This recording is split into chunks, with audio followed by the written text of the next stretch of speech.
Good morning, YouTube. Uh, Risa is in the house with Heather, and they're having a great day. She's going to do some exercises with her today. And she seems to have a plan to help Heather with mobility. They have some games to work on and some other things to increase mobility. So Risa is a top-notch 10 out of 10 A+ care helper. And so what it's done is it frees me up. And I scooted out to my garage workshop this morning. Excuse me. I know some of you are curious about my van project. So this is an aside from the whole dementia caregiving thing. And I'm going to give you a little update on what's happening with the van project. So first of all, believe it or not, this is my workshop after having been tidied up. It still needs a few hours of organization, but at least I can do some things. At least I can function. So I'll tell you what's going on here. Okay, so this box is a Max Air fan. That's going on the roof. This box is a window, and it's a long oval window, oval-shaped window. That's going in the back of the van in the bed area. These boxes are each 200-watt solar panel. They are going on the roof of the van. This box is actually a window, a big window with an opening panel that's going in the sliding door of the van.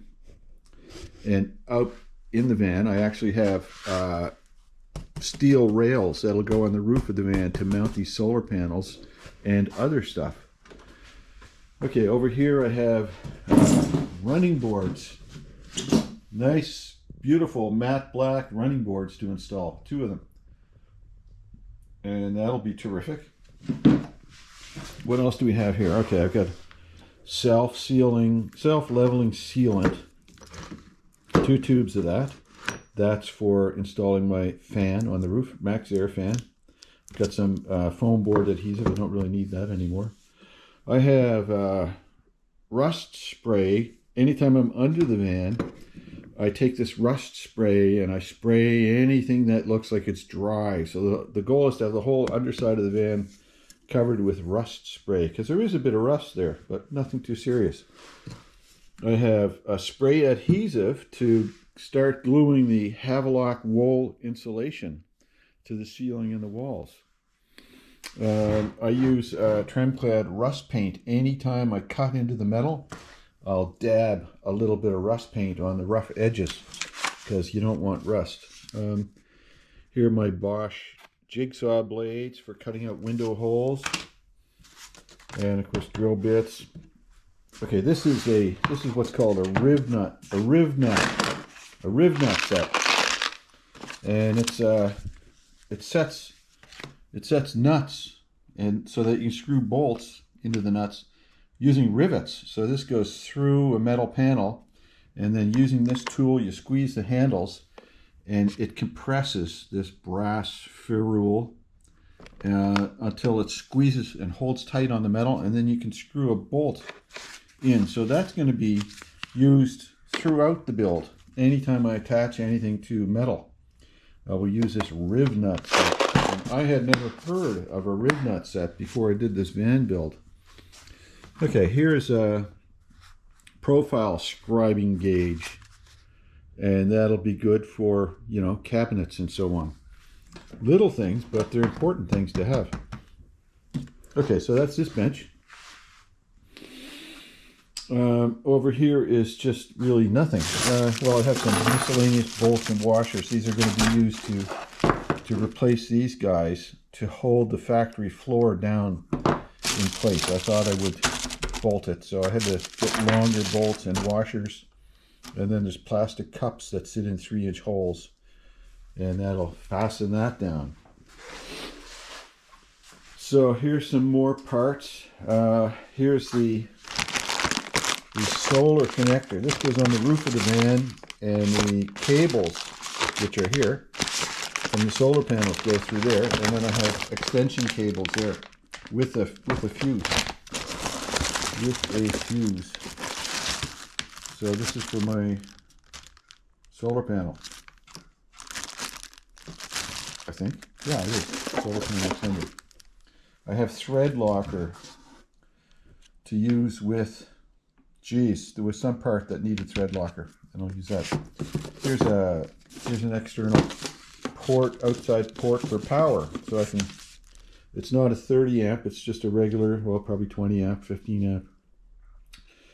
I'll mount this in the back outside of the van, and it has a couple of plugs here so that I can easily plug in the van at a campground, for example, and charge my units.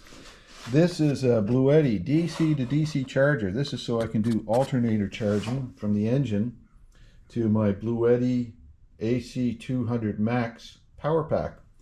And the standard way that people are powering vans has been recently to get a series of lithium ion, I don't know what kind of lithium batteries, anyways, big batteries, heavy batteries. They're like $800 a piece or so. You get 2 or 4 of those, have maybe 400 amp hours of power, and then you have an inverter, 3,000 watt inverter. You have an MPPT solar power controller. You have various shunts. You're running line current, 120 volts through the inverter to a power bar or whatever to power some outlets or your water heater. Or a lot of people use an induction cook stove. So it's a complicated system. It costs thousands of dollars to get that all hooked up. Or now these power pack companies like Bluetti and Delta and EcoFlow, I think is a Delta product. Anyways, they're coming up with these, let's say, sewing machine or suitcase-sized power banks that have all the electronics built into them. They have all the controllers and switchers, and they usually have a Bluetooth connection for your phone, so you can control things with a phone app. And they may not have the same capacity as a big bank of lithium batteries, but holy smokes, it's a fraction of the price. I paid $1,400 for mine on sale, and they're pretty amazing self-contained units, and they put out 12 volts at 30 amps, I think. I forget. But you just wire all your 12 volt circuits to a distribution panel with fuses. And then you basically just plug it into this power bank, and everything is powered, and it's all protected, and you can monitor the consumption and the output. And then mine has, I think, 4 AC outlets as well. So I'm going to have limited AC needs. I'll have some outlets around the place. I'll have my water heater, even though the main source of energy from our water heater is using engine coolant. It has a heat exchanger loop coil built into it. So it'll be getting most of its heating energy from the engine. Like 20 minutes of running the engine will run a 15-liter tank up to 160 degrees. Oh, that's plenty. But it also has an AC element in it. So my power bank will power that water heater. What else will I power? Some outlets, like I'll have a Keurig machine. I may want to plug in my laptop to charge it. Maybe my CPAP machine. The other needs are all 12 volt. My lighting is 12 volt. My water pump is 12 volt. Even my heater, which will be a diesel heater, it's one of these little Vivor Chinese diesel heaters, that just runs off at 12 volt. I think pretty much everything else runs off at 12 volt. So my power needs are not great. They're limited. I'm going with the propane for my stove for a couple of reasons. One is that an induction cooktop really eats a lot of power. And whereas propane, a 20-pound bottle of propane, I mean, that lasts months. Just for a little 2-burner RV stove, 20 pounds of propane will last forever. And, people have been using propane stoves in RVs and trailers for generations. It's not a safety hazard. I'm going to install, I'm going to build a locker, like a propane locker, using marine specs. So the way you would have propane on board a sailboat. So it's a locker that's sealed except for a hole to the outside in the bottom. So it's a box that's sealed with a hatch that you can open up, but it's sealed with some kind of tape, foam or whatever. And then there's like a 1/4 inch or a 1/2 inch hole in the bottom to the outside, so that if there's ever a propane leak, propane being heavier than air will flow out through that hole versus trying to get into the living space of the van. And that is totally acceptable. And I'm planning to have a 12-volt solenoid that I can turn that propane bottle on and off using a remote switch over by the stove. So if I'm going to cook, I press that button and it sends a signal to the solenoid valve within that propane locker, and it'll open up the flow of propane. It's just a redundant safety thing, extra safety thing. So that's my power needs. That's the DC to DC charger. Here's my water pump. This is an accumulator, which is actually it's just a pressure tank. It's like you would have in a house with a well, little tiny pressure tank. It's at 10 psi. I thought it was at 40. Anyways, doesn't really matter. So that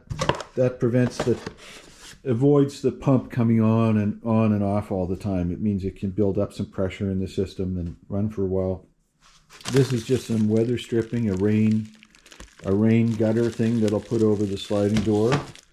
This is a custom bracket that came from the same company that made the running boards.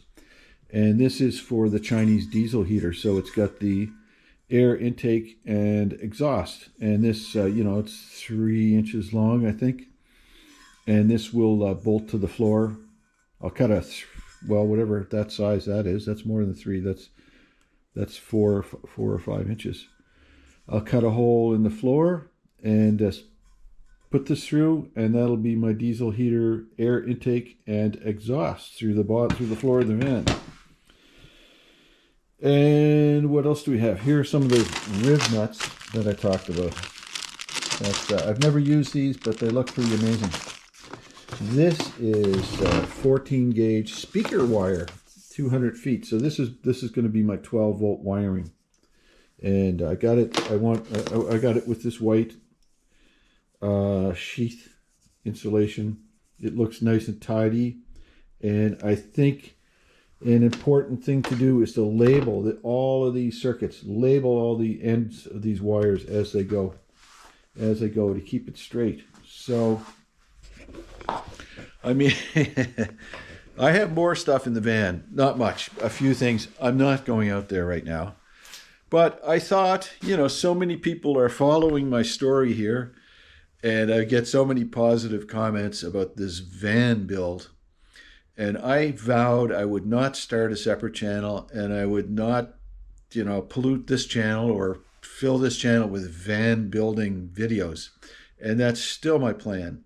I'm sort of doing this as a way to disconnect and relax and unwind. However, I'm taking photos as I go, and I'm saving them in an album. And at some point on Facebook or here, I will share an album of my van build. And I'm not planning to do a big YouTube channel, but I think maybe when I hit the road, eventually when I do my trip, that might be a time to do a YouTube channel. And it won't be about the technical or engineering side of van life. It'll be about people.